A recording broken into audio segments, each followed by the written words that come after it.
Assalamualaikum warahmatullahi wabarakatuh. Perkenalkan nama saya Dimas Rizky Umar Hamdani dari Politeknik Negeri Subang, jurusan Teknik Perawatan dan Perbaikan Mesin dengan NIM 10206011. Nah, di sini saya akan memenuhi sebuah tugas yang diberikan dosen saya, yaitu dosen Pendidikan Pancasila Bapak Dr. Ujang Sarda SSH MH MIP. Itu tugasnya meresum buku yang berjudul Pendidikan Pancasila untuk Perguruan Tinggi.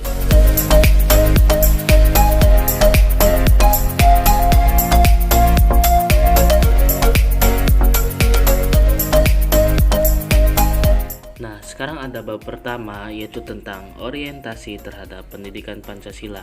Nah, adapun yang diajarkan pada bab ini, yang pertama ada landasan dan tujuan pendidikan Pancasila, yang kedua rumusan Pancasila, dan yang ketiga ada tujuan mempelajari Pancasila.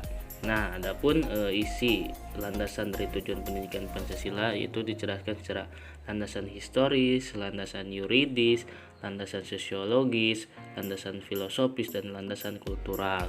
Nah, untuk rumusan Pancasila kita dijelaskan juga di sana, ada secara etimologis, secara meniologis, secara historis, dan secara sosiofilosofis.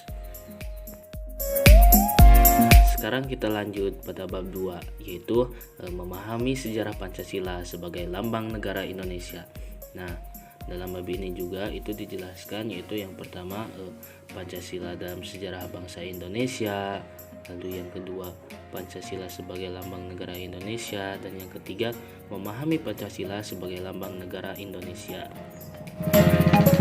Sekarang pada bab 3, yaitu memahami Pancasila sebagai sistem filsafat.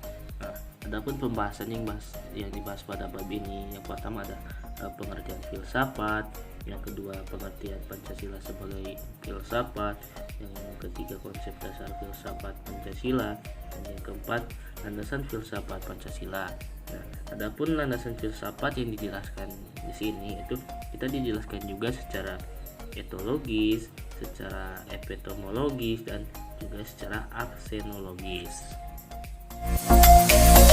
Pada bab 4 kita itu membahas tentang memahami Pancasila sebagai sistem nilai, etika, dan norma.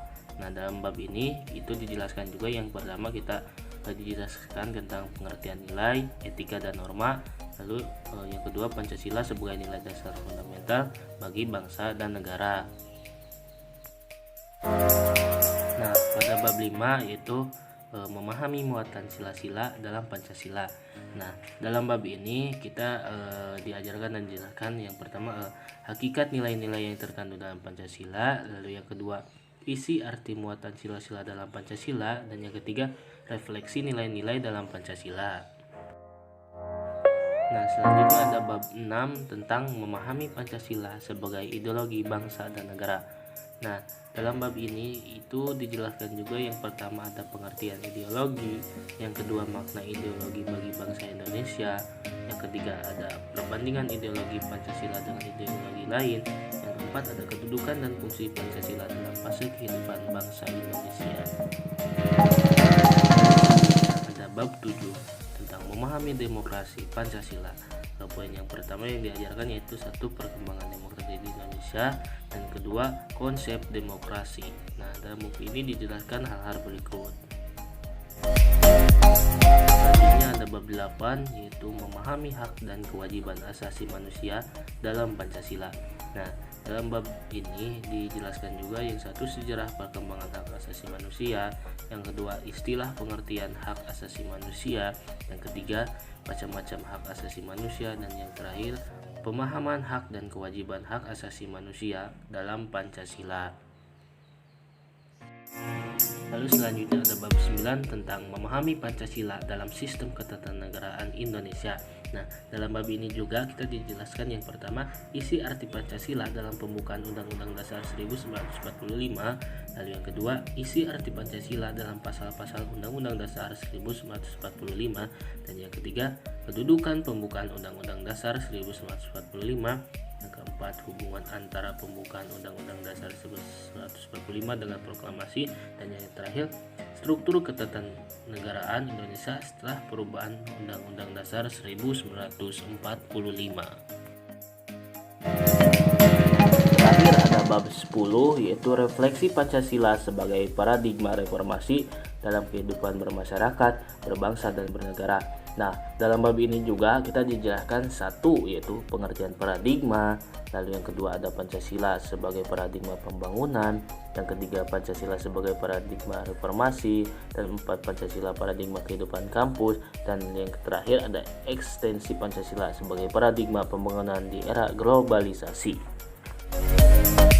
Nah, adapun kesimpulannya yaitu dalam mempelajari pendidikan Pancasila, yaitu pendidikan Pancasila merupakan salah satu dari mata kuliah wajib umum yang harus diambil oleh seluruh mahasiswa.